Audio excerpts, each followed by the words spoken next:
Brittany. I am a former PGSSC fellow and so honored to be invited to help facilitate this panel discussion. I'm sure that everyone is feeling the holiday and winter break spirit, and we know that this time of year is especially busy, so we're so grateful that you could join us for this panel with the PGSSC Global Surgery Research Seminar Series. And the panel is titled Gender Disparities in Global Surgery, Disparities Amongst Students and Providers. As you probably know, Megan, you can go on to the next slide. As you probably know, this session is part of an 8-session series.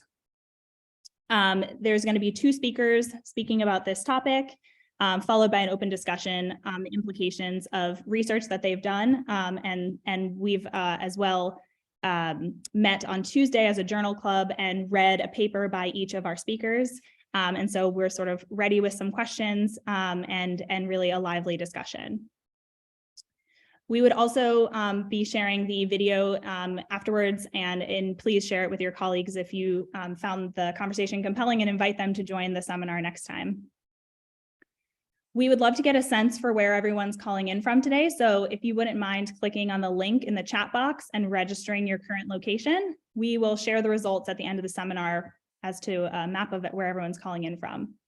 We're also aware that the seminar is being hosted during the annual Kansayisa conference in Namibia, so the College of Surgeons of East, Central, and Southern Africa. So I'm sure that you all have colleagues there. We wish everyone on our team and also yours luck with their presentations at the Kansayisa conference. The general flow of the seminar today is as follows. I will introduce our first speaker, Dr. Sarmiento, and then we'll hear from her for about 20 to 25 minutes. Then I'll introduce the second speaker, Dr. Kansayisa, and we will hear from her for about 20 to 25 minutes. And then after that, we'll open up to the discussions from the audience, participation and questions. Feel free to use either the raise hand function, or you can type questions in the chat box and we can share them.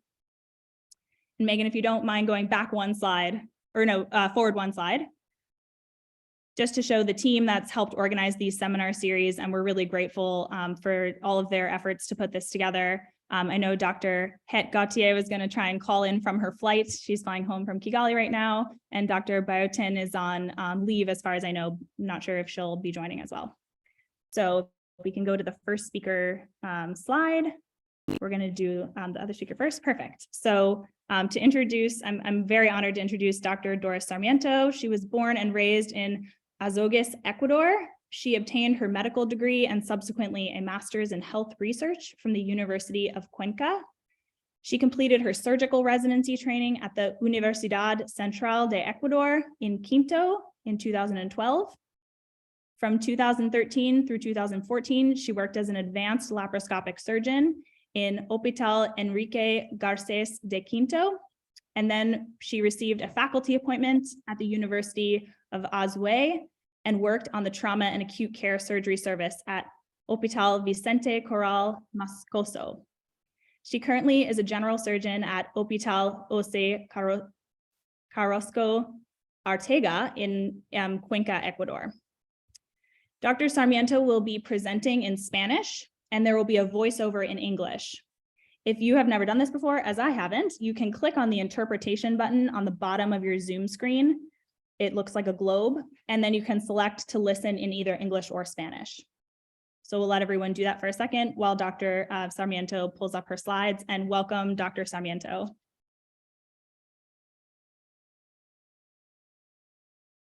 And thank you very much to Grace, who is serving as the Spanish-English interpreter. Thank you, Grace.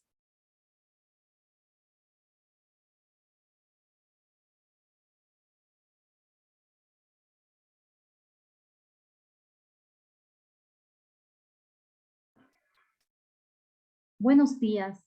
Para mí es un honor poder hacer una exposición de una realidad en mi país y una realidad en el mundo.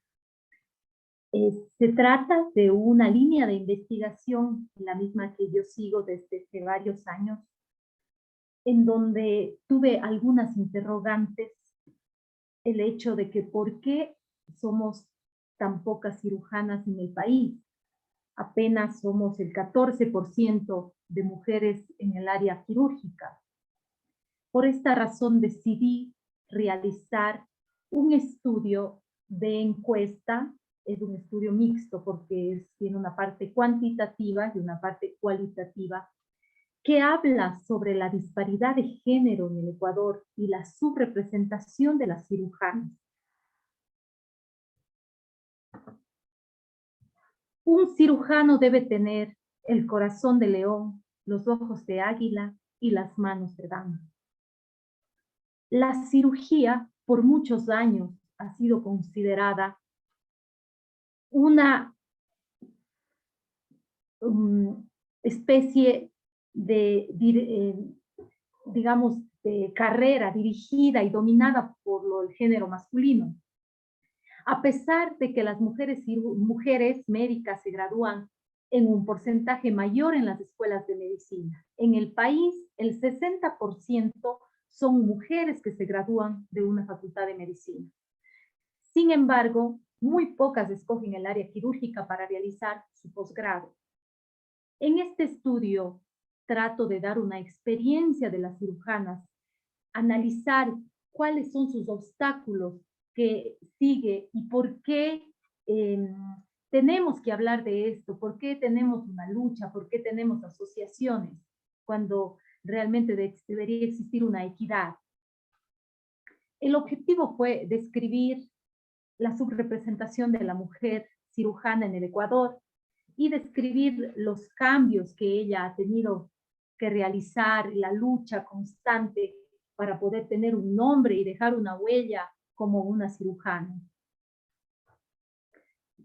Este estudio se trató de un estudio mixto, en donde hubo una parte cuantitativa y otra cualitativa.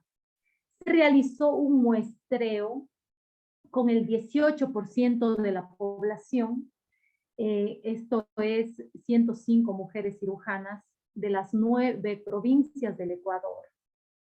En el país hay una agencia que describe a todos los cirujanos que están inscritos con su título profesional. Esta se llama Access, está de libre acceso en la web, en donde pudimos ver cuántos cirujanos hay. De esta forma tomamos una muestra y realizamos una encuesta. Fue una muestra estratificada donde fuimos por zonas del país. El país se divide en algunas zonas, fuimos por cada zona haciendo esta encuesta entre el 2018 y el 2020.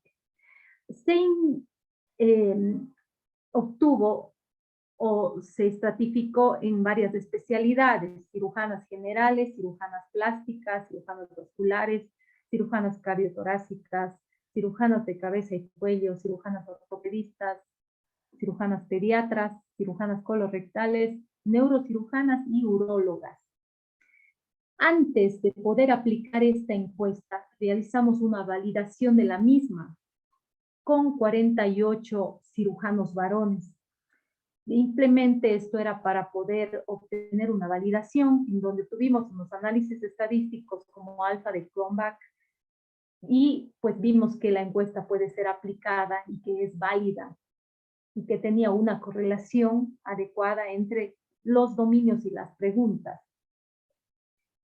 Preguntamos sobre un área geográfica, sobre la academia de las mujeres, sobre su familia, sobre sus relaciones amorosas, sobre el acoso sexual, sobre discriminación y género. Y pues se realizaron varios análisis de datos como medidas de tendencia central, OR, TD-Student con diferencias de medias, análisis factorial y una parte cualitativa que se hizo un análisis de discurso en una plataforma que también es libre, que es en una plataforma llamada Wordle. Se usó SPSS versión 25, también se usó EPIDAT versión 3.1. Cabe recalcar que la primera cirujana graduada en el Ecuador fue en el año 1985, la misma que fue también autora de este artículo, la doctora Sonia Olmedo. fue la primera promoción en una universidad del Ecuador que hace un posgrado de cirugía, y ella fue la primera cirujana. Ella tiene apenas unos 65, 66 años. Quiere decir que realmente la cirugía en mi país es una carrera joven aún.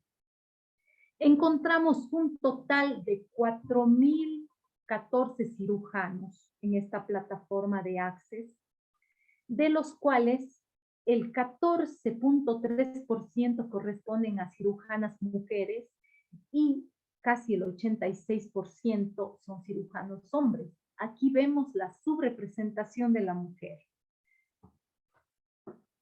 de los cuales, como les comentaba, la muestra fue en 105 mujeres y pues los 48 hombres eran para validar la encuesta. El objetivo de mi trabajo no fue comparar hombres con mujeres, simplemente los hombres se usó para hacer una validación de la encuesta. Para poder validar una encuesta se requiere una población parecida a la que yo voy a estudiar. Ese fue el único objetivo en cuanto a la encuesta a hombres. Con los resultados demográficos, nosotros tuvimos 9 zonas del país.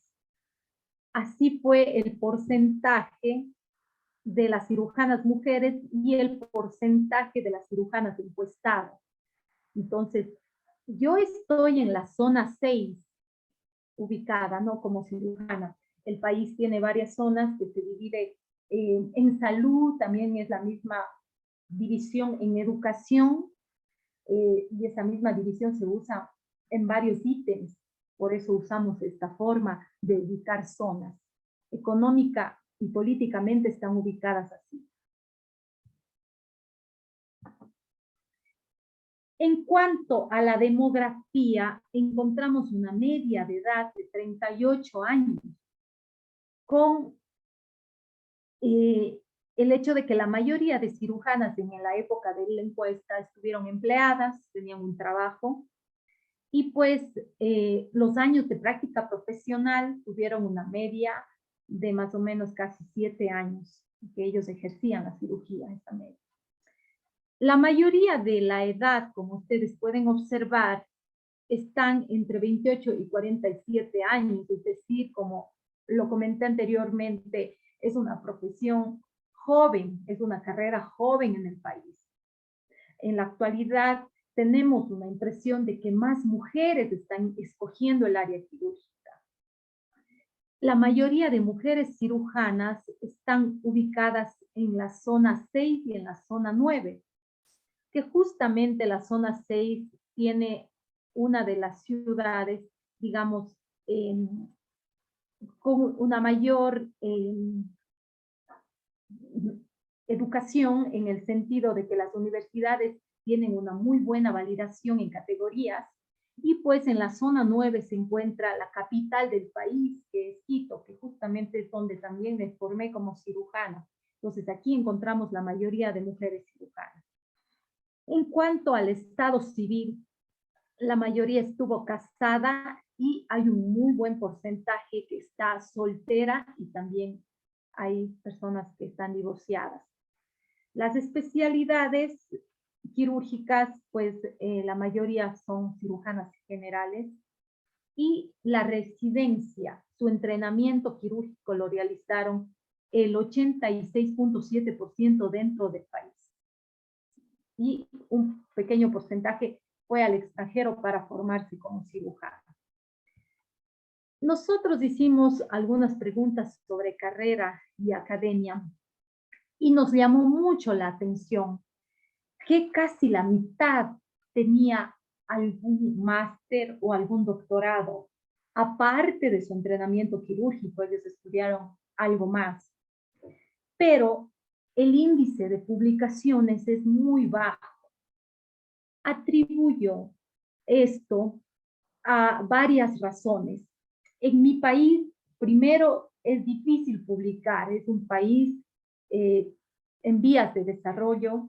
No existe una cultura de investigación. No hay un team que se encargue de hacer investigación.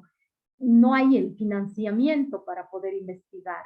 Entonces, quienes hacemos investigación nos toca duro, es un obstáculo que tenemos que vencer y tenemos que, pues, hacerlo por nuestros medios, con nuestros fondos económicos y pues con las personas que les guste sin tener tal vez una remuneración. Otra de las cosas que yo atribuyo que por qué las mujeres publican menos es porque muchas de ellas también tienen a cargo otras cosas como es cuidado del hogar, cuidado de hijos.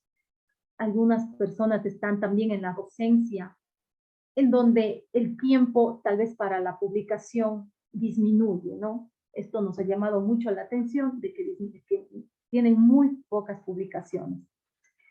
Y tenemos que tomar en cuenta que varias de estas mujeres, casi igual el 47%, tienen también un trabajo administrativo en el área donde están ellos laborando.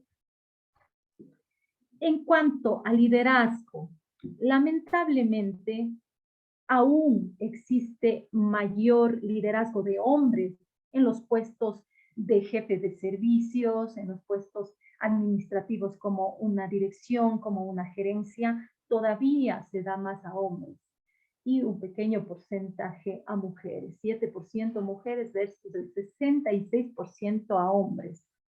Les preguntamos, queríamos saber un poco de la percepción de las mujeres en cuanto que si ellos necesitarían una intervención quirúrgica, ¿cuál sería la preferencia? Si sería una preferencia que le opere un hombre o otra mujer o no tienen preferencia. La mayoría no tenía preferencia, pero tenemos que tomar en cuenta que existe un 7.6% que las mismas cirujanas mujeres preferirían que les opere un hombre. Ahora, ¿por qué razón podemos atribuir esta situación? En nuestro país, como explicaba, la cirugía en mujeres es joven. Por lo tanto, la mayoría hemos tenido mentores hombres. Personalmente he tenido mentores hombres. Es muy difícil que hemos tenido mentores mujeres porque las cirujanas son jóvenes aún. Esperemos que esto sea un cambio y en el futuro las mujeres de ahora podamos ser las mentoras de los próximos años. En cuanto a la familia y las relaciones amorosas, pues nos llamó mucho la atención que en un alto porcentaje, el 72.4%, tuvieron un problema en sus relaciones causadas por su profesión. Y ellos atribuyen que muchas de sus separaciones fueron causadas directamente por la profesión de la cirugía. Además, también se sienten culpables porque tal vez no dedicaron tanto tiempo a su familia, sino han dedicado mucho tiempo a su trabajo. Y en otro ítem también tienen o sienten que están limitadas profesionalmente. Es decir, a veces nos toca escoger si tengo hijos o hago un doctorado, o si me dedico a la cirugía al 100%, o tal vez tengo una relación amorosa. Es muy difícil, se puede ser, pero para muchas les ha tocado muy difícil poder coordinar estas dos cosas, porque se necesita muchísima comprensión también de la pareja y de la familia. Yo hago cirugía de emergencia, por ejemplo, y en cualquier momento me tengo que ausentar de casa para realizar una emergencia. Entonces, de eso se necesita también una comprensión, no siempre la encuentras. El 60% de las cirujanas tienen niños y ellas dedican más o menos 4 horas diarias a actividades domésticas, que esto incluye la cocina, la limpieza, el cuidado de los niños. Además, hay un porcentaje y una media de 9.8 horas al día que ellas dedican al trabajo y pues como les comentaba, el 33.3% de las cirujanas reportan que realmente debido a su carrera ellas han tenido que dar fin a su relación amorosa. En cuanto al acoso sexual y la discriminación, llama muchísimo la atención que existe el 55.2% que han sufrido alguna manera de acoso sexual y casi la mitad, casi el 50% han tenido también discriminación. Hay algo muy llamativo, que los pacientes casi no reconocen a una mujer en mi país como la cirujana o la doctora por su género. Ellos piensan que somos estudiantes o tal vez creen que somos enfermeras, pero es muy difícil que ellos te crean que eres una cirujana porque existe un dominio en el género masculino. A pesar de que las mujeres han sufrido discriminación, han sufrido acoso sexual, ellas escogerían nuevamente una carrera quirúrgica, nuevamente la mayoría, ¿no?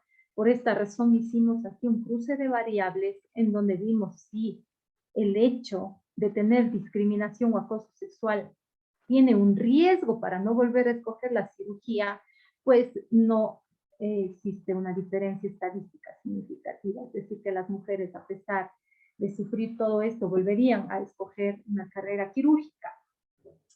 Y existió una parte cualitativa en donde hicimos un análisis de discurso. Y si ustedes se fijan en este gráfico, las palabras que más resaltan es amor, gusto, cirugía, pasión. Sin embargo, también existe una palabra grande por aquí todavía, que se llama discriminación, que es donde estamos nosotros actuando, luchando y tratando de seguir adelante para dejar atrás todo. En la actualidad estoy haciendo un nuevo trabajo sobre percepción en cuanto a las cirujanas. Ahora un poco más extendido hacia pacientes, familiares, colegas, enfermeros, estudiantes. Yo espero tener cambios a lo que hicimos este estudio a la actualidad, que ha habido un cambio de cultura. Eso es lo que yo anhelo, que las cosas se vayan poniendo más equitativas y que no tengamos que estar luchando por la equidad de género, que eso es algo normal. Las limitaciones de este estudio, realmente esto es una experiencia en el Ecuador. Sin embargo, hay que tomar en cuenta que no existen reportes de esto en Latinoamérica en general. Es un inicio para poder dar un paso adelante, para poder abrir caminos a las nuevas generaciones y las nuevas cirujanas que vienen. Tenemos que, a pesar de que haya muchos obstáculos, en la carrera que nosotros escogemos es un arte, es una pasión, es la vida de cada uno.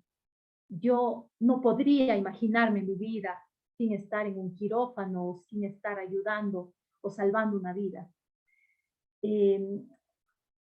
Es un estudio descriptivo. Yo concluyo realmente que la representación o la subrepresentación de la mujer en el Ecuador aún es sustancial. Deberíamos continuar teniendo charlas sobre esto para poder marcar un inicio de un cambio cultural, sobre todo. Yo digo que la vocación y de salvar vidas no tiene género. Debemos hacer un equipo, tanto hombres como mujeres. Todas las fotografías que les he presentado en esta exposición son colegas cirujanas de mi país, en donde ustedes pueden ver que realizan actividades extras, que son madres, que son amantes de la vida, que son apasionadas, que son deportistas, que son mujeres preparadas, que son amigas, que son colegas, que son soñadoras, que son luchadoras, que son amantes, que son perseverantes, que son simplemente las verdaderas cirujanas que son nuestro ejemplo. Muchas gracias.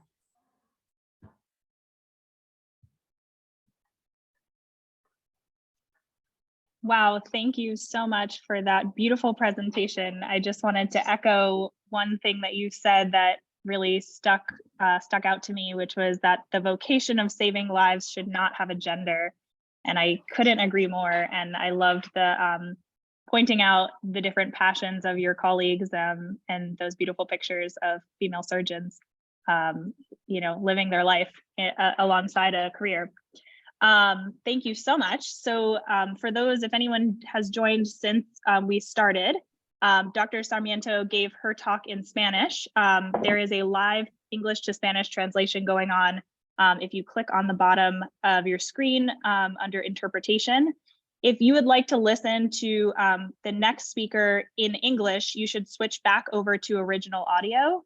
But our interpreter, whose name is also Grace, will also be doing her best to translate. She hasn't heard this presentation before, but she's going to also translate this presentation into Spanish, so you can again listen with the live audio translation. But you'll be able to hear Dr. Kansayisa the best if you listen on original audio under that interpretation button at the bottom of your screen. So I'm going to go ahead and introduce our second speaker. Again, so honored that you are here to present to us. So Dr. Marie Grace Kansayisa is a junior consultant orthopedic surgeon based in a level 1 trauma center at the Kigali University Teaching Hospital in Rwanda, where she is the head of the orthopedic unit in the Department of Surgery. Dr. Grace Kansayisa graduated from medical school in 2014 at the University of Rwanda in the College of Medicine and Health Sciences. She completed her Master's of Medicine at the University of Rwanda in 2021, and she completed a fellowship in orthopedic surgery from the College of Surgeons of East, Central, and Southern Africa, the COSEXA program, in 2020. She is a clinical lecturer at the University of Rwanda since 2021, a national faculty member of AO since 2017, and was a co-founder of the Women in Surgery Rwanda chapter. Dr. Grace Kansayisa is keenly interested in pursuing fellowship in arthroplasty of the shoulder, hip, and/or ankle, together with hand reconstruction and microscopy. She's also interested in surgical education, including simulation. Welcome, Dr. Grace Kansayisa. Thank you so much for being here. Thank you. Thank you very much. Are you able to see my presentation? Not yet. I just sent it to Miss Liu on email. So I think it would probably be best if you are able to share it directly from your screen. That way you can flip through the slides as you wish. Sure. Our interpreter just wanted to get the slides ahead so that she can look at them. But that's perfect. Thank you. It's telling me that I have to use my system references, but let me try to adjust it. Okay.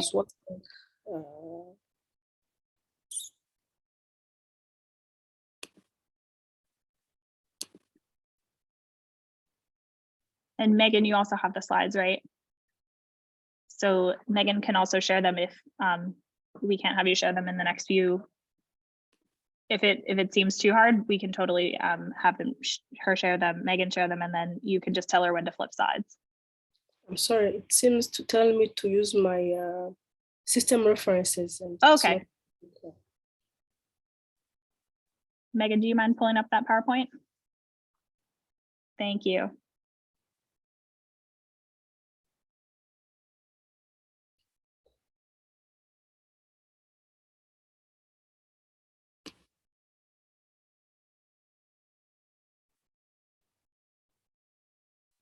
And if anyone wants to take a second to fill in the Menti poll, we would love to know where everyone's calling in from. And it's in the chat. All right. All right. So thank you for the introduction.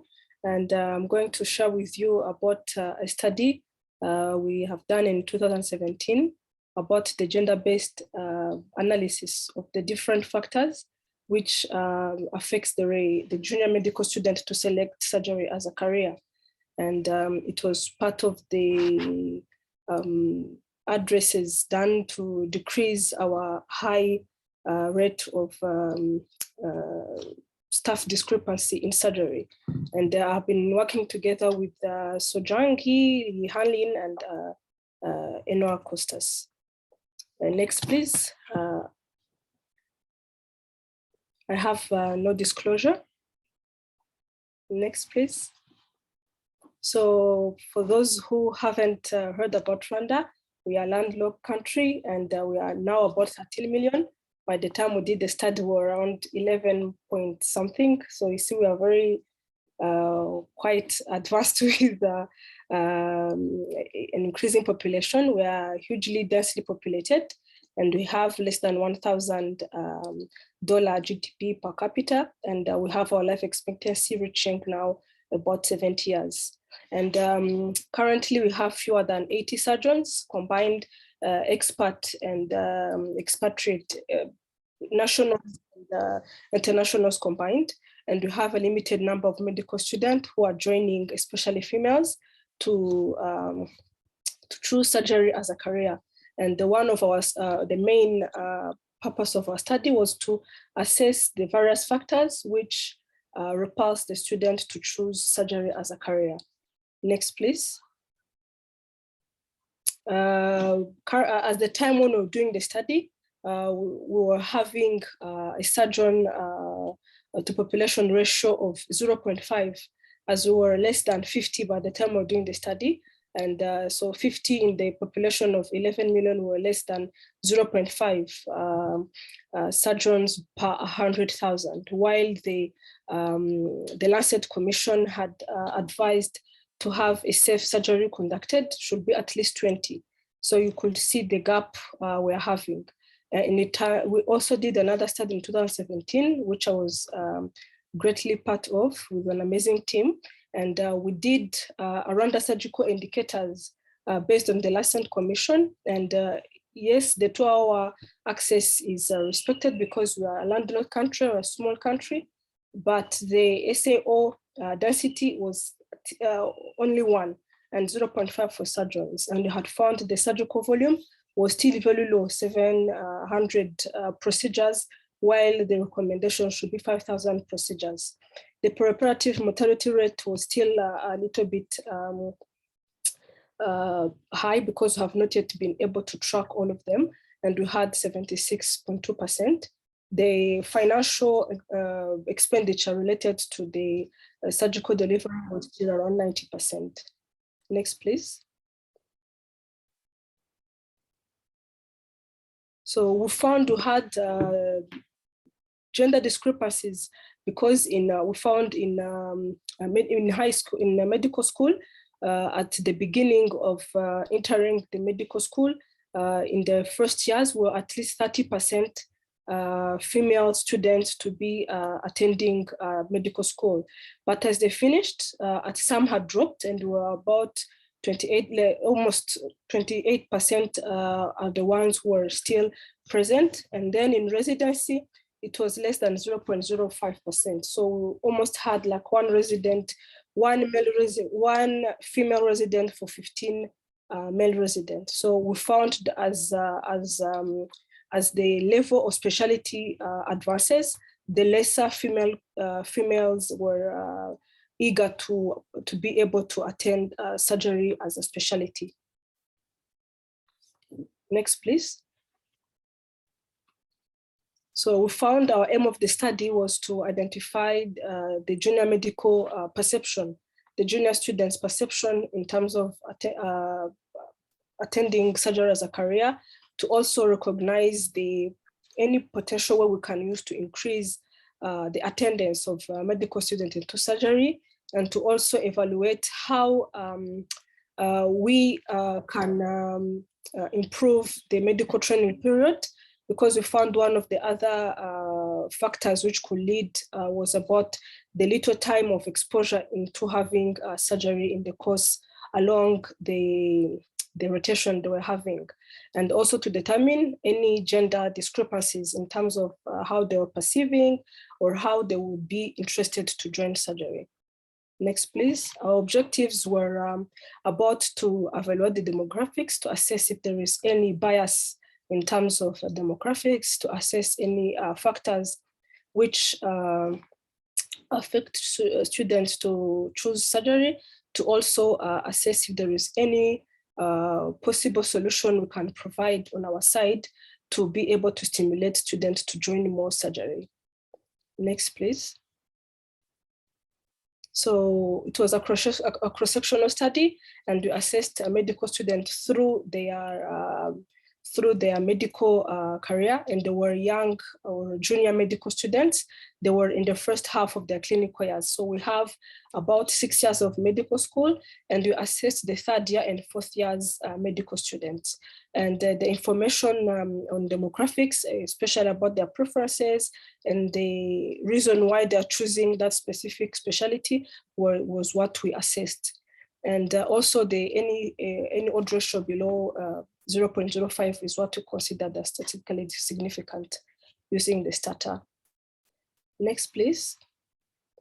So we found out that we had a low response rate because, as we explained before in the study, we have various locations for medical school.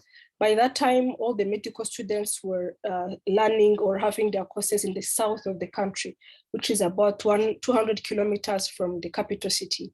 So we had to go and contact them, but it was not a good response because some could leave class earlier, or once you call them, they have already shifted. And we had found a male to female ratio of 2.5 to 1. And there was either for the age, marital status, birthplace, and permanent residence were the demographic we assessed. The only bias or the only significant findings we found was that for females, if they were born in Kigali, they were more likely to join medicine compared to those who Kigali is our capital city.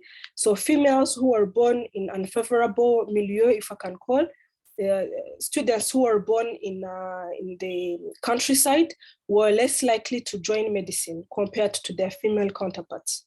And otherwise, in terms of the residence, the marital status, most of them were single because our mean age was around 23 years. All those were not found to be affected by their choice of any specialty. So there was no gender differences in demographics except for that birth location. Thank you. Next, please. So the first specialty was, as seen on table 2, for surgery. The first specialty was for males with a 61 out of the 71 was surgery, while for females, 15%, the majority chose gynecology instead. And the next was internal medicine for females, while the next was internal medicine for males as well. And when asked about in ideal settings, if all external factors could be controlled, which field or which specialty would you choose? The females, as we see here on surgery, was 19.6, almost 20%. Once we asked about if we could control all factors which you fear to join a specialty that you prefer, what would you choose if we're controlling all the factors? We found that female who had chosen surgery at 19% improved from 19 to almost doubled the number to 41%. If we could control the factors which they found to be not favorable for them to attend surgery. Next, please.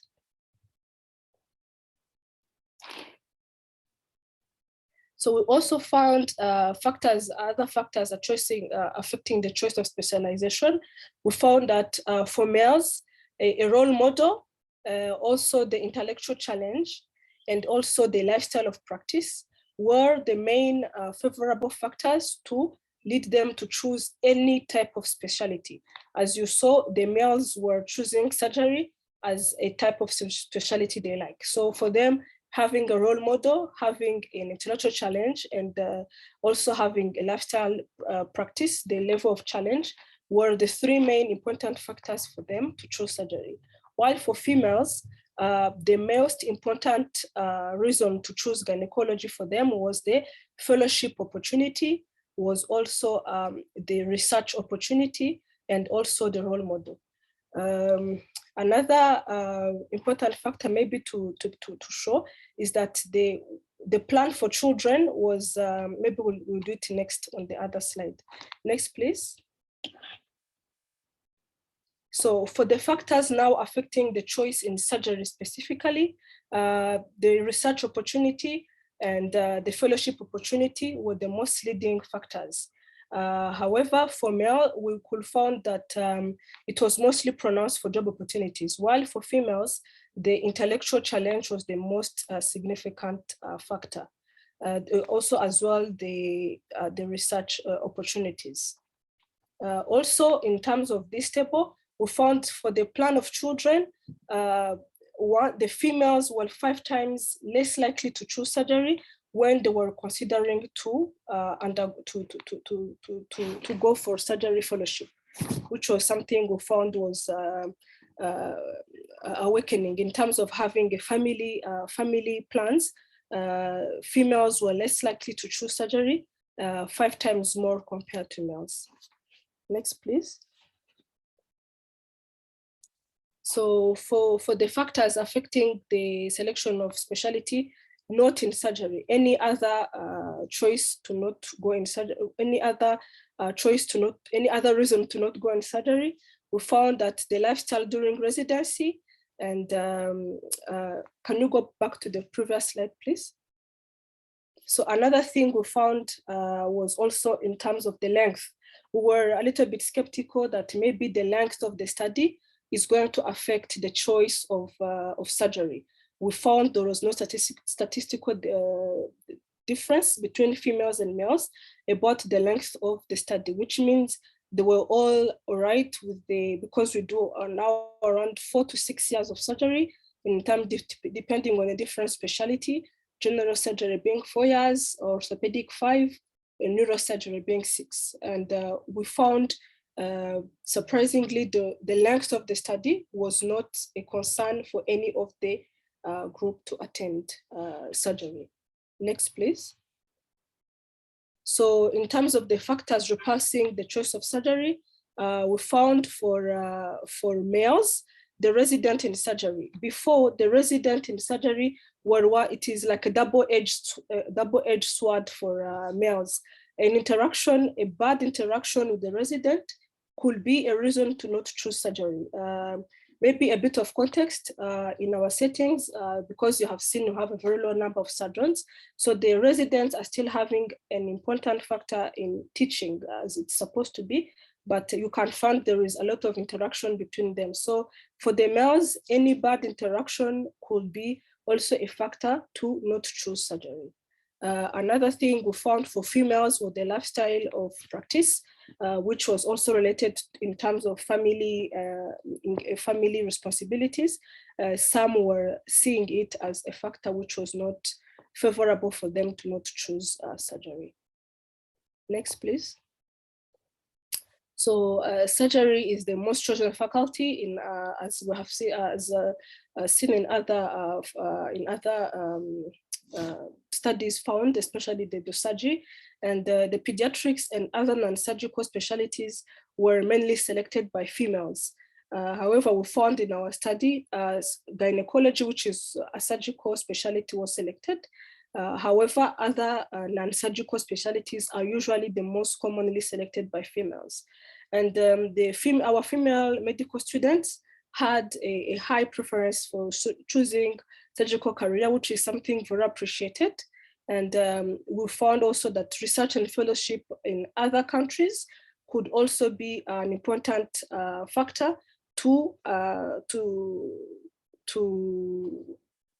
recruit more students into joining surgery. Next, please.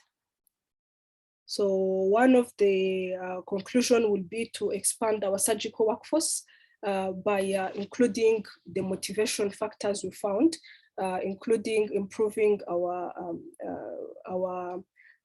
retention by improving the access to surgery of students, mainly in research opportunities, and also to have other institutions to be more welcoming or to be more available to give opportunities of females to join surgery. Next, please. As our limitation, this was a single center study. By the time when we were doing the study, there were only 2 medical schools, and the other medical school was still new, and it had only recruited, it was now on the reaching on their 3rd year of medical school. So we found that was 2 schools by then, and later on, even that school was closed. So that is why we had chosen one single center study. And this was also a cross-sectional study. We had planned on doing also another study to evaluate or to also assess after 2 years, once our junior medical students are becoming senior medical students, to also assess the different factors which are affecting them to keep or change their mindset about choosing surgery. And also about the poor response rate, as explained, because of the different study sites or campuses of the university, it was difficult to do a thorough evaluation of all the responses. As an acknowledgement, there have been a continuous support throughout. These are the 2 brilliant consultants now. They passed their fellow exam in this COSEXA yesterday, and the one having won medal is she's now our first plastic surgeon in our first female plastic surgeon in Rwanda, and she also got the first medal of the best performer. And the second one with specs, she's Natalie, and she has 2 medals, one of the best performer in general surgery and one of the best performer in throughout as the overall resident or fellows who sat for the exam this year. And this is our first time to have this O'Sullivan medal. And I will say it had been a support and a serious motivation to others, and it had been possible because of the help of others. So we're very sure with the continuous support and improvement to our surgical education, we're going to have more medals as time goes on. I have been working together with Han Lin. She's now a cardiothoracic surgeon in Stanford, and Sojangi, who is now doing a residency in emergency, and Prof. Riviolo, who had been, I think I've even talked in the morning. I was telling him this has been possible because of his support throughout the HRH program which came, and now we're able to have outstanding performances like this, which was not done before. And I was together with Dr. Enowa Chavari, who is working with Rwanda Military Hospital, and Dr. Irwa Masirabo, who is a urologist and a retired urologist. So thank you very much for your kind attention. All questions will be highly welcome. Wow, thank you so much, Dr. Kansayisa, for sharing all of that. I can feel the pride that you have in your colleagues and trainees when you were speaking just now. And I've been fortunate to spend a lot of time in Rwanda. I'm so happy to know that you are there, not only increasing the diversity in the orthopedic surgery department, but also taking on leadership and mentorship roles. It's incredibly important. So I'm sure that many of us on the call can relate to these topics of gender disparity in our own training and work. We're going to open up the floor now to discussion and audience participation and questions. So feel free to use either the raise hand function and we'll call on you, or you can type questions into the chat and we're happy to share them. And I'll just say that we'd like to encourage questions about the papers that our speakers have co-authored regarding their methods or results or any reflections that you might have had. But also, I know that you and I will appreciate the unique opportunity that we have to ask burning questions and our own reflections to these fantastic panelists. So we'd also love to hear your questions about careers and mentorship and anything else that you'd like to reflect on from their talks. So if anyone, Maureen, I love that your hand is raised right away. So if you'd like to take the floor. Thank you. I'm actually little bit of an echo. I think she's probably in the room with someone else. Yes, I'm at 6:41. So now I just left the room. So thank you so much for two excellent presentations. It was an immense pleasure to read your papers and reflect over the details and the results. My question is to both Dr. Sarmiento and Dr. Kansayisa. Sorry if I'm mispronouncing anyone's name. Yes, so I'm an OBGYN, and I noticed that in the first paper that OBGYNs were not included as a surgical specialty. And that seems a bit interesting to me, since women are overrepresented in this specialty. Up to 80–90% of surgeons in that specialty are women. So I was wondering if that was specifically done in the case design to select a population that was not OBGYN related. And in the second study, I also noticed that OBGYNs weren't considered in the study as well. And I just was wondering, if was it done particularly to focus on the more predominantly male portions of our surgical specialties in a way to kind of highlight this problem? Or was it done, what was your thinking basically in the study design? Thank you. Thank you, Maureen. That's a really great question to kick us off. I just want to remind everyone that Dr. Sarmiento can answer questions in Spanish, and there is live translation if you click the interpretation button at the bottom of your screen and select English anytime that she's speaking. Please feel free to do so. Who would like to go first in addressing that one? Okay, Dr. Sarmiento, go right ahead.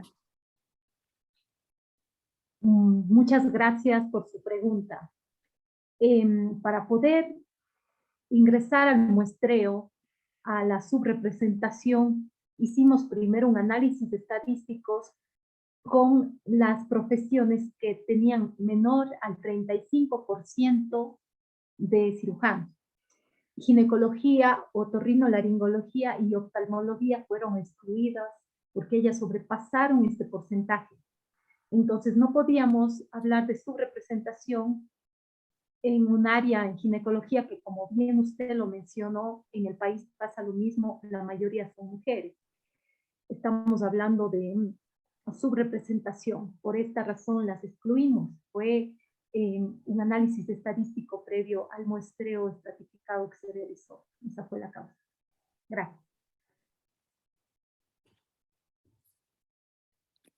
Right, thank you. For us, gynecology had included them.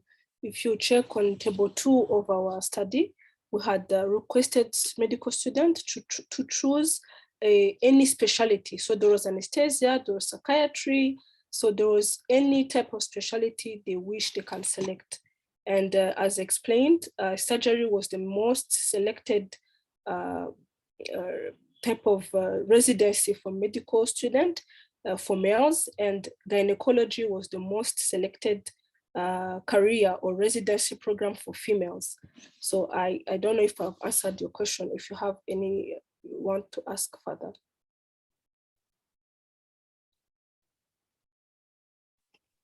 Nope. Sounds like Maureen is happy to pass the mic. Do we have another question prepped up? Imad, go ahead.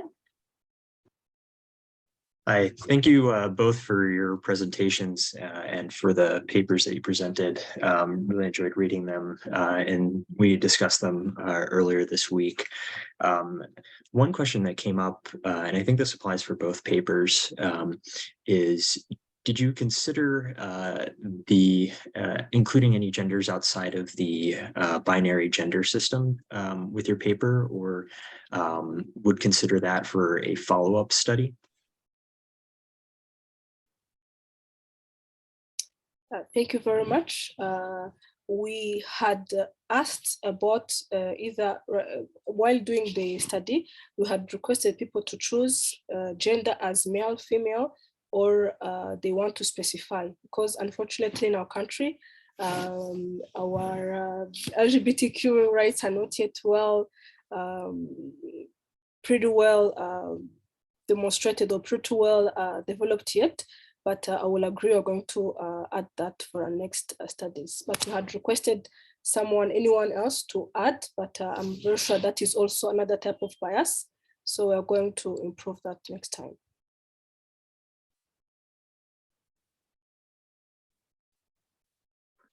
Igualmente, en mi trabajo a nivel de Ecuador, y tampoco existe una cultura aún sobre nuevos géneros.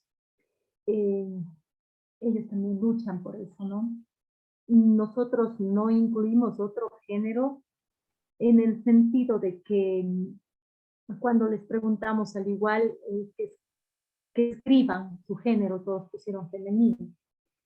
Y eso tiene que, tal vez no todas están, o se sienten así, pero hay mucho problema cultural aún como para poder aceptar o para poder abiertamente aceptar o decir tengo otro género. Considero eso. Sin embargo, en nuestra pregunta nuestro estudio fue una encuesta básicamente. Entonces, todas se consideraron femeninas.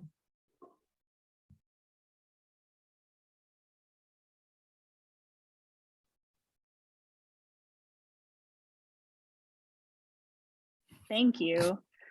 I think that this is something that we're probably in all of our various research projects going to need to adjust to. And it's certainly good to see, papers that are taking the lead on that now, but something that we can all consider as we sort of make progress in this area and discuss gender disparities. Does anyone else have a next question? I have a few coming through in the chat that I'm happy to share. If anyone wants to raise their hand and ask a question, please go for it. But I don't see any hands right now, so I'll go ahead and ask. This is a pretty general question that we sort of talked about at the end of our journal club discussion on Tuesday. And that's really, these papers are so important for highlighting a lot of the disparities and taking a lot of really impressive data and putting it out into the world. So the question is, what's next? What do you do with the results? And if either of you guys sort of had a magic wand or were put into a position of power like a Ministry of Gender or in some kind of leadership position where you could make one or two big decisions that you think would really affect and put into practice some of the suggestions that you might have talked about in the discussion, what would those things be? What would you do to really make a difference in this area?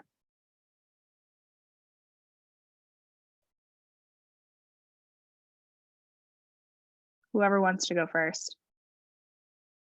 I know it's a big question.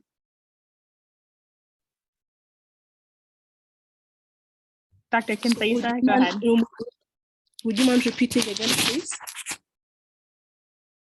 Absolutely. I think that one of the questions that we sort of talked about after at the end of the journal club was really, we publish these studies that say, here's all the problems that we found, here's all this data that backs up some of the things that we thought we knew about gender disparities, and here's the data showing it.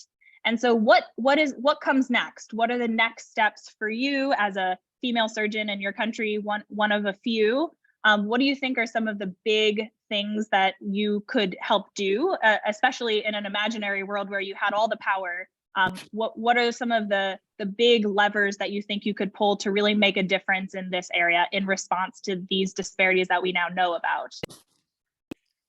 Thank you very much. I think it's a great question, and we keep discussing it. As you're saying, we have many ideas in our minds, but we don't have much power to put them into practice. But we are having some great support, I would say. And one of the main things, which is something I'm passionate about, is about the mentorship, because I found it's starting with me, like when I was going to join surgery, by the time I was seeing resident being in surgery, I was excited. I wanted to join truly, but I was hesitant because I was not seeing any female by then. And then in 2012, because I joined surgery in 2015, in 2012, I saw a first female to join surgery. That was an eye-opening for me. So I was like, oh, so I'm not having a crazy ideas, it's possible. So that is how I truly joined, because I saw someone else joining. I had an idea, I wanted to, but I was pretty skeptical. I'm like, if I'm not seeing any female joining, why am I feeling so heroic to join? Maybe it's not possible. And later on, we got many female residents coming from abroad. That is how I met Sojangi, whom I'm very grateful to. We worked together and contributed equally to this work, and together with Ihan. And I saw there were females, they were interested in surgery, they were joining, active. So I was like, oh, so this is possible. So that is how truly I found, if this is what had stimulated me to join and push to go in for surgery, then it must be something which is also can be beneficial for the rest. So I would truly feel improving more our mentorship program will be something which will help other students or junior medical students to come in something they feel they have reservations. And through mentorship, I'm very sure there are many open doors which could open. And unfortunately, because of the heavy workload, as you also have very few surgeons, we have quite of a hectic schedule in our activity. So it's not easy to have all those activities done in a very good way as you wish. But personally, mentorship, even together with my fellow female colleagues, we truly want to improve on our mentorship scheme so that we can stimulate more students into joining. Another important factor I would say will be also to improve our research, because the more we improve our research and the more we improve on our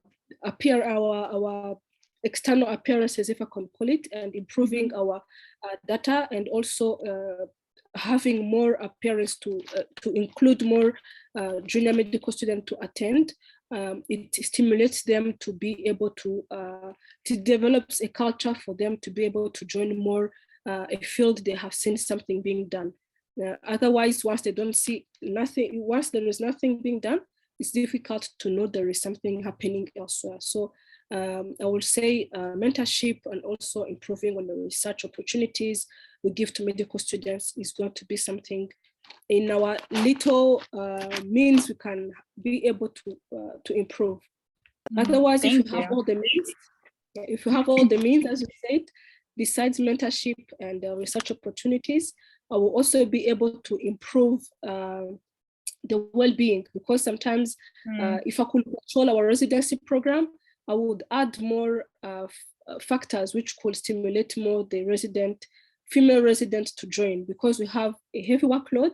And maybe if we improve more and discuss more with our authorities and seniors, maybe it will be more attractive to let other people, especially mothers or anyone with a willing to have a balance with her family and work, to be able to join more our residency. Thank you.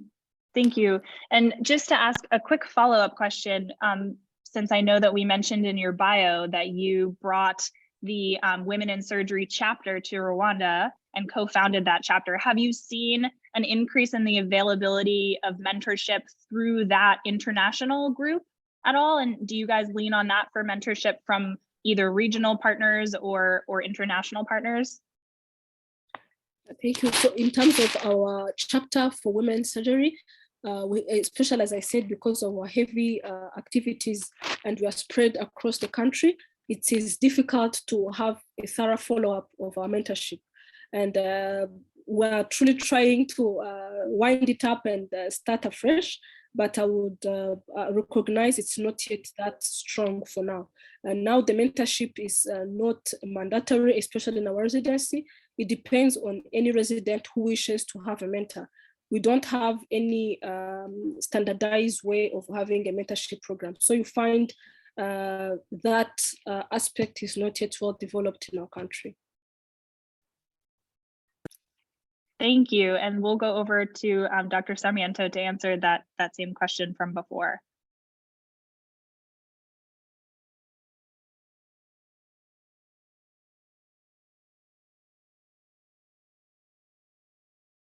She might be frozen for a second.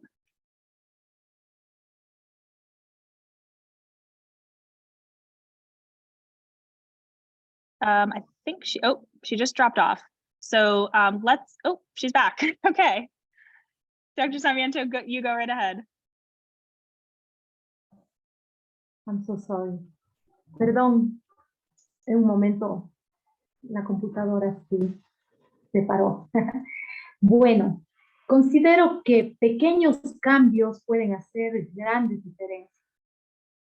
En este sentido, primero deberíamos actuar en la academia. Si las mujeres, desde el punto en que estemos, aportamos en la academia, en la manera investigativa, en la difusión de resultados, en las ideas que tenemos, las mujeres somos multifacéticas, podemos hacer muchas cosas a la vez. Si aportamos desde este punto, estamos iniciando un cambio cultural. Es un reto. Debemos tener un cambio cultural, es muy difícil, esto no será de un día al otro, esto tomará muchos años para nosotros poder triunfar en lo que queremos. Hemos iniciado ya con este cambio en mi ciudad.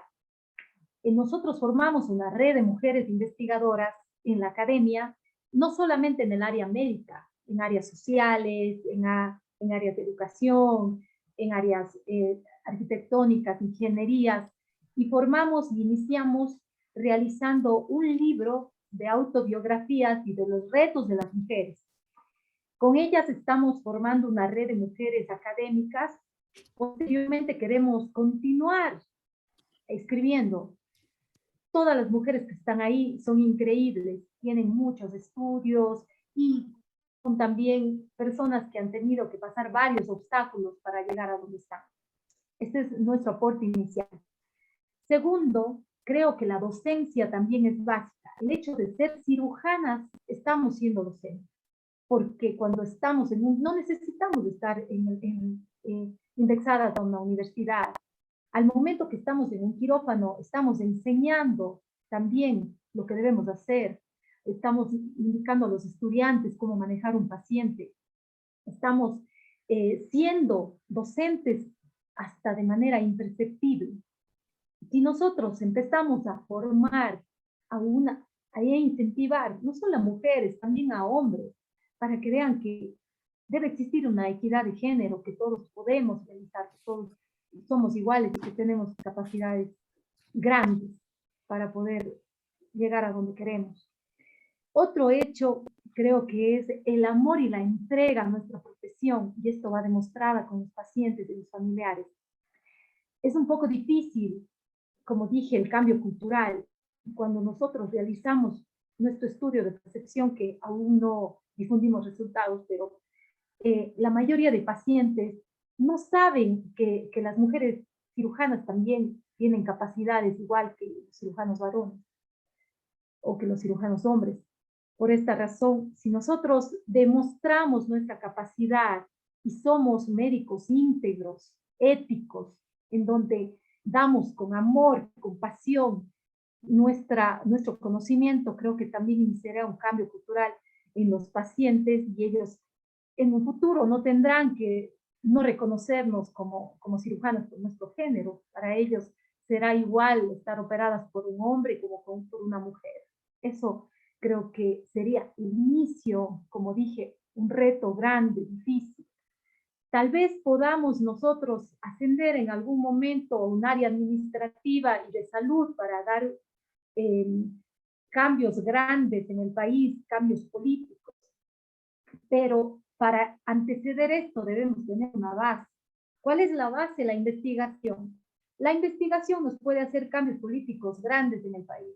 Si tenemos esta base, si vamos con las soluciones, tal vez en algún momento cada uno de nosotros estaremos sentados en un puesto administrativo grande donde estemos dando políticas públicas, y así podamos hablar y decir, esto es una ley, esto no se puede hacer, esto está penado por la ley si hay una discriminación de género o algo.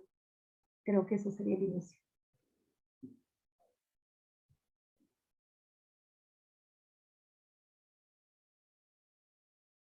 Yeah. So, I mean, I heard from both of you, we need a combination of big changes that are fast and small changes that are slow and everything in between. Those were excellent reflections that I think we can all appreciate even at our own institutions. I know one of you had mentioned in your talk about what it feels like to be a female surgeon and be called a nurse or asked, oh, are you the nurse? And just that reflection on even patient perceptions of a female surgeon being able to perform the same way that a male surgeon can. I think many of us share in those experiences as well. I see another hand, so I'll welcome you guys to ask a question over there.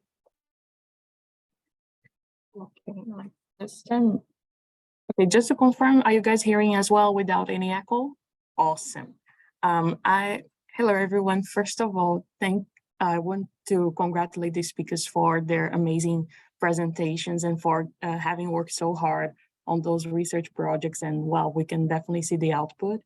Just briefly introducing myself, I'm not Hamael, it's my dear colleague on my side. My name is Leticia Campos. I'm one of the research collaborators for PGSSC this year.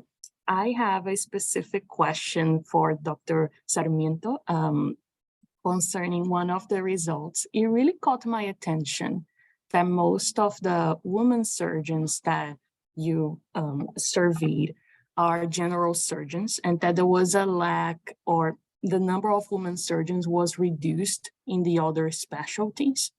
And it was kind of like a leak pipeline, but concerning the specialties. So I was wondering, which factors would you believe justify this lack of women surgeons comparing other specialties, if there is anything besides what we encounter on the literature, such as lack of role models, if there are any factors in Ecuador that you believe it's important to interpret this result?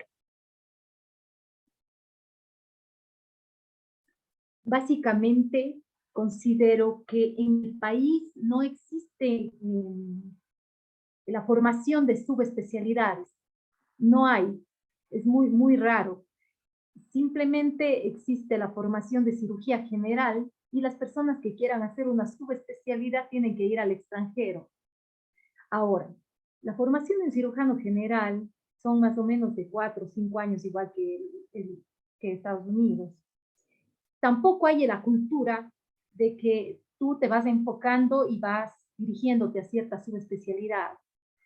La mayoría de mis hospitales son hospitales de segundo nivel, en donde el cirujano general hace todo. Hace urología, hace cirugía vascular, hace cirugía torácica, hace cirugía plástica. Entonces no hay esa cultura mucho de subespecialidad, como en otros países más grandes. En los últimos años, la gente o las cirujanas y cirujanos en general tienden a realizar sus subespecialidades en el extranjero. Y sería muy interesante hacer un nuevo estudio sobre eso, porque ellos regresan del extranjero al país y ya no existen muchas plazas para trabajo. Están llenas, ocupadas por no subespecialistas. Hay demasiados subespecialistas y no hay, digamos, la plaza para poder trabajar acá como subespecialista. Creo que esa es una de las causas. Hay algunos posgrados, sí, directos como cirugía plástica, y muy pocas veces se abre urología, muy pocas veces traumatología. Pero en general el resto, neurocirugía, cardiotorácica y otras no hay en el país. Creo que esa es la razón porque la mayoría somos cirujanos generales. Yo misma no estaría dispuesta a realizar una subespecialidad. Considero que estoy muy formada en mi área en la que ejerzo y pues me estoy preparando mucho en docencia, en investigación, porque si yo me voy del país a realizar una subespecialidad, muy probablemente si quiero regresar ya no tengo trabajo.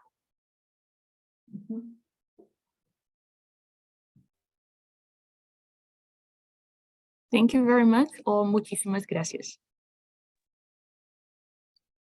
Yeah, we can all relate to those periods in your career when you may choose to do something a little different or go somewhere else, and whether or not you can come back and sort of seamlessly fit back into the system, and whether you're embraced for doing that or not. Thank you for sharing those reflections. I had another question come in through the chat for Dr. Kansayisa. So Dr. Grace, your study surveyed 3rd and 4th year medical students that were on clerkship rotations. And there's a question, is there any work planned or any work done to compare how the results of your study correlated to the surgical specialties or other specialties that those students actually chose to go into for their residency? Yeah, thank you very much. That was our plan to conduct another study to assess now after they have finished their junior clinical clerkship. Once they join their end of year, almost their final clerkship, what happens. But unfortunately, we had some events. The other private medical school was closed, and we had to have, there was like a combination of all classes. So we had more than 200, and some had repeated, some were from other specialties. So we're a little bit stuck on how to conduct that, because the same medical students who were in that class had they were there, but as you saw, also have we had a little response rate. So to be able to follow up the specific ones we had was very challenging, especially because also our medical school had shifted. So we actually want to do maybe another cross-sectional study. Instead of doing a cohort, we just do another cross-sectional study, because currently now they are in their 2nd year of residency, and maybe start over and do another cross-sectional study to assess and maybe follow up later, or ask the ones who finally joined what are the factors or what has changed in terms of participating in surgery. Otherwise, that was the main challenge we encountered, to not be able to conduct a follow-up study for the same medical student. Yeah, that is an interesting limitation sometimes in the methods that we choose, especially to anonymize these surveys, to be able to show follow up on them. And I also just wanted to highlight that one of the discussions we had in our journal club was about whether a 49% response rate is actually a really good response rate. And some people felt that it wasn't, and some people felt that it really was. And, we're all so busy and everyone's getting surveys all the time. And I know for my medical school class, I don't think we would have gotten more than 10% to fill out a survey. But we were sort of talking about, ways that you can encourage people by, saying this is a topic that will affect you. We'd really appreciate your participation, and sort of some of those ways of recruiting participants into studies. I was very impressed by the 49% of medical students who were able to respond. Do we have one more question? I think we could fit one more before we sort of close up and hear some final thoughts from our speakers. If there's any other questions out there. And Megan is also going to prepare to share the map with us so we can see where everybody's calling in from today. I'm hoping we have 4 continents at least. Wow, 5. 1, 2, 3, 4, 5. That's amazing. Everyone, reach out to your Australian colleagues. We want to get them on here. It's probably the middle of the night for them, huh? Wonderful. Well, thank you all so much. We have a few minutes left in the seminar, and we just wanted to remind everybody that the next seminar series will also be on January 12th, 2013. So wishing everybody happy holidays in between. And the topic of that seminar will be task sharing in global surgery with the speakers, Dr. Tig Istu Ashengo and Dr. Jessica Beard. Just as a reminder, you will need to re-register for each event to receive a Zoom link for that seminar, but there will be many reminders going out, and registration link will be sent in email ahead of the event. And we encourage you to send it out to your colleagues as well. Now, we're just going to ask each of the speakers to give us sort of 3 minutes of final thoughts. And again, in order to listen to Dr. Sarmiento, please click on the interpretation. There'll be a live English interpretation. And Dr. Sarmiento, I'll ask you to go first, just to keep the order. Ok, muchas gracias. Realmente, primero, muy agradecida con todos ustedes por estos seminarios. Espero que no sea la última vez. Seguiremos impulsando esta línea de investigación en cuanto a equidad de género y espero mantenerme firme y seguir con esta lucha. Para mí, es una lucha día a día. Para mí es realmente incentivar a las futuras generaciones. Para mí es abrir el camino para que yo pueda retirar las piedras y no tropiecen a otras colegas. Creo que hacer cirugía no tiene género, como ya lo dije. Salvar vidas no tiene género. Lo que debemos hacer es ayudarnos entre todos. No tenemos que destruirnos. Estamos para ayudarnos. Estamos en una etapa de interaprendizaje, en donde quienes tenemos un mayor, digamos, aprendizaje somos nosotros. Al instituir docencia, al hacer academia, al hacer investigación, al estar queriendo aportar en la sociedad quirúrgica, en la sociedad académica, quienes más estamos ganando ventaja y aprendiendo somos nosotros mismos. Creo que esa es la base para que todos tengamos un incentivo, para que todos veamos que somos capaces, que no importan los obstáculos que vengan en el camino, que somos muy capaces de seguir esa lucha, de seguir enfrentando, de ayudarnos, de hacer una red de ayuda también, de llevarnos bien con nuestros colegas, de no tener egoísmo sobre todo, de poder realmente aportar con el mundo y en el futuro dejar una huella. Eso sería mi conclusión. Muchas gracias.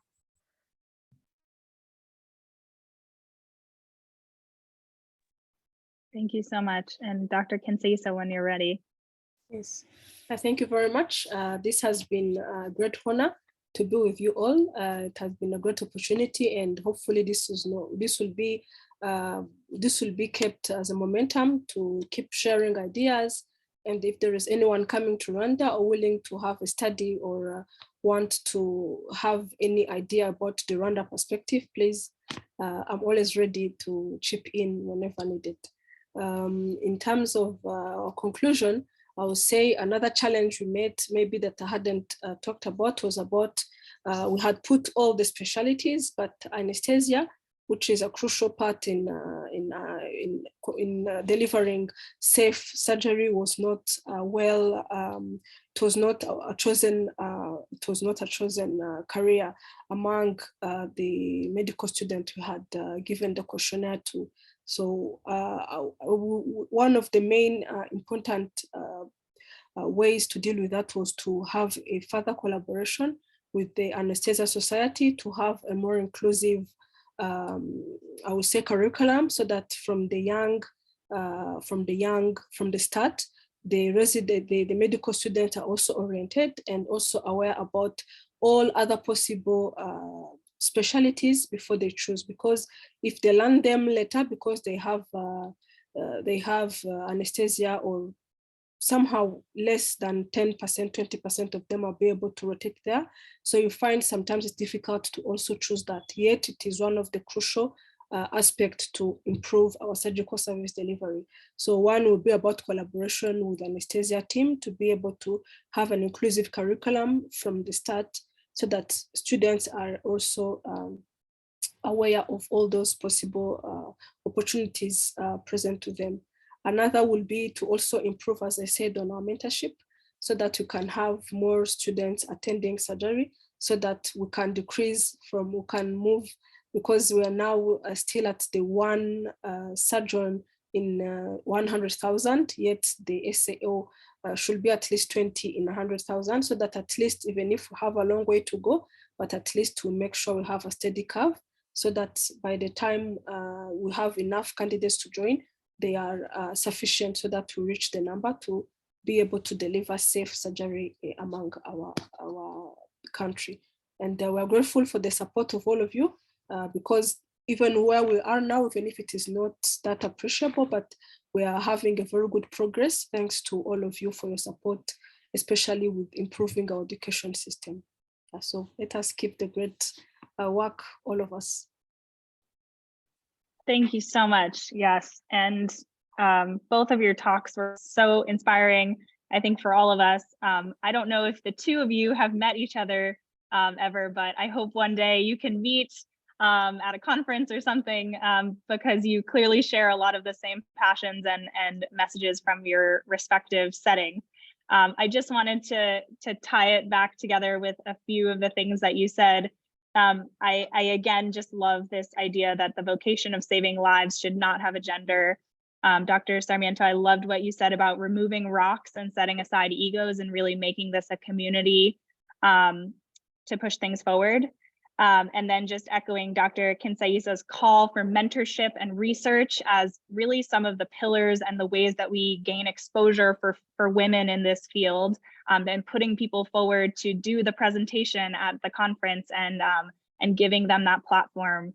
I think that makes a huge difference. And thank you also for just acknowledging that this is all happening in a wider environment of trying to create access to safe surgery, and we're all on the same team trying to do that. So thank you for those key messages at the end. I really, really am honored to have had you guys here for the panel. Thank you so much for making time, especially in your busy schedules. And I want to wish everyone a happy holidays and hope everyone takes some break time to rest this holiday season, because it's a busy time. So thank you all for being here. Thank you. Thank you very much. Thank you so much. Thank you. Thank you. And thanks to our amazing interpreter. Oh my gosh, Grace, you're incredible. It was seamless. It was seamless. Thank you. Thank you. Great. It was Thank you. really great. Megan and Maureen, thank you so much too for inviting me and making this so easy. Brittany, it was a pleasure. You were an excellent moderator, really. Oh, well, thanks. I second that. Thank you so much. All right, guys, I'll see you later. Enjoy the rest of your